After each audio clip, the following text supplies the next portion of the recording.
تبع معايا الفيديو للآخر باش نفسر لك شنية الثلاث عوامل اللي يخليو مهاجم الترجي دانو يضيع الفرص السهلة اللي شفناها في المباراة.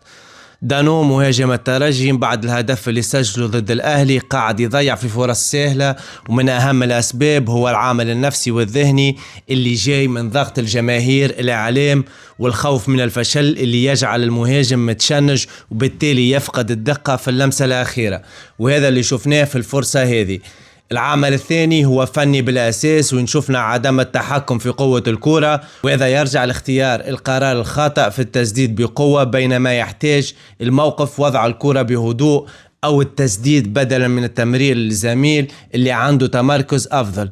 الحاجات هذم كانوا واضحين في الفرص اللي جاوا لدانو. بالنسبة لي الحلول للاعب هذا يلزمو يخدم سبيسيفيك مع مدرب خاص إذا كان يحب يطور من روحه ويصلح الأخطاء هذم. اللاعب عنده تمركز جيد، قوة بدنية كبيرة، ويلزم يخدم أكثر على العوامل اللي حكينا عليهم في الفيديو.